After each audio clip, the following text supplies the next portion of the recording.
2 Raja-Raja 13, Yoahas Raja Israel. Dalam tahun ke-23 zaman Yoas bin Ahazia Raja Yehuda, Yoahas anak Yehu menjadi raja atas Israel di Samaria. Ia memerintah 17 tahun lamanya. Ia melakukan apa yang jahat di mata Tuhan dan ia hidup menuruti dosa Yerobeam bin Nebat yang mengakibatkan orang Israel berdosa pula. Ia tidak menjauhinya, sebab itu bangkitlah murka Tuhan terhadap Israel.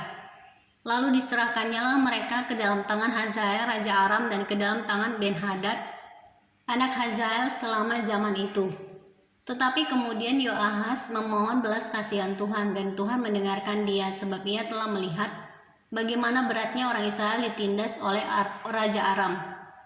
Tuhan memberikan kepada orang Israel seorang penolong sehingga mereka lepas dari tangan Aram dan dapat duduk di kemah-kemah mereka seperti yang sudah-sudah.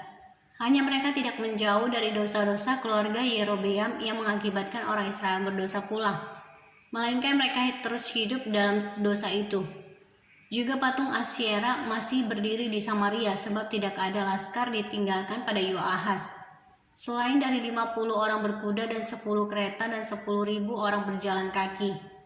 Sebab Raja Aram telah membinasakan mereka dan meniupkan mereka seperti abu pengirikan.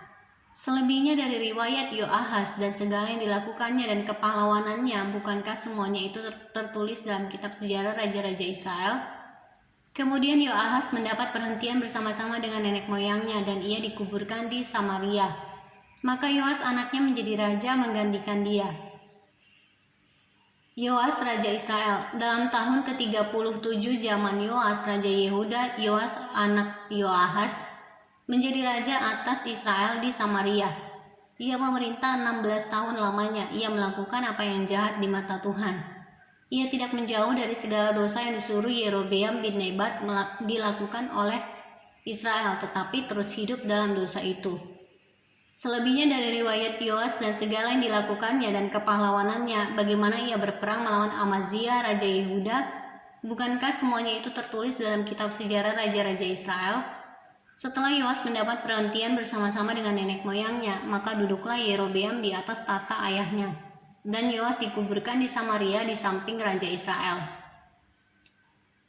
Kejadian menjelang kematian Elisa dan keajaiban dalam kuburnya. Ketika Elisa menderita sakit yang menyebabkan kematiannya, datanglah Yoas Raja Israel kepadanya dan menangis oleh karena dia, katanya, "Bapakku, Bapakku, kereta Israel dan orang-orangnya yang berkuda." Berkatalah Elisa kepadanya, "Ambillah busur dan anak-anak panah." Lalu diambillah busur dan anak-anak panah. Berkatalah ia kepada Raja Israel, "Tariklah busurmu." Lalu ia menarik busurnya, tetapi Elisa menaruh tangannya di atas tangan raja serta berkata, "Bukalah jendela yang di sebelah timur." Dan ketika dibukanya, berkatalah Elisa, "Panahlah." Lalu dipanahnya. Kemudian berkatalah Elisa, "Itulah anak panah kemenangan daripada Tuhan, anak panah kemenangan terhadap Aram. Engkau akan mengalahkan Aram di Afek sampai habis lenyap." Sesudah itu berkatalah ia, "Ambillah anak-anak panah itu." Lalu diambilnya. Setelah diambilnya, berkatalah Elisa kepada Raja Israel, "Pukulkanlah itu ke tanah." Lalu dipukulkannya 3 kali, kemudian ia berhenti. Tetapi gusarlah abdi Allah itu kepadanya serta berkata, "Seharusnya engkau memukul 5 atau 6 kali. Dengan berbuat demikian engkau akan memukul Aram sampai habis lenyap. Tetapi sekarang hanya 3 kali saja engkau akan memukul Aram." Sesudah itu matilah Elisa, lalu ia dikuburkan. Adapun gerombolan Moab sering memasuki negeri itu pada pergantian tahun. Pada suatu kali orang sedang menguburkan mayat. Ketika mereka melihat gerombolan datang, dicampakkan merekalah mayat itu ke dalam kubur Elisa lalu pergi. Dan demi mayat itu kena kepada tulang-tulang Elisa, maka hiduplah ia kembali dan bangun berdiri. Kemenangan Yoas dan Aram. Hazael Raja Aram menindas orang Israel sepanjang umur Yoahas, tetapi Tuhan mengasihani serta menyayangi mereka, dan ia berpaling kepada mereka oleh karena perjanjiannya dengan Abraham, Ishak dan Yakub.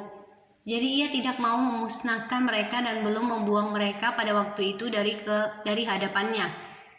Kemudian matilah Hazael Raja Aram maka Ben-Hadad anaknya menjadi raja menggantikan dia. Yoas bin Yoahas berebut kembali dari tangan Ben-Hadad bin Hazael kota-kota yang dalam peperangan direbut Ben-Hadad dari tangan Yoahas ayah Yoas. 3 kali Yoas mengalahkan dia dan mendapat kembali kota-kota Israel.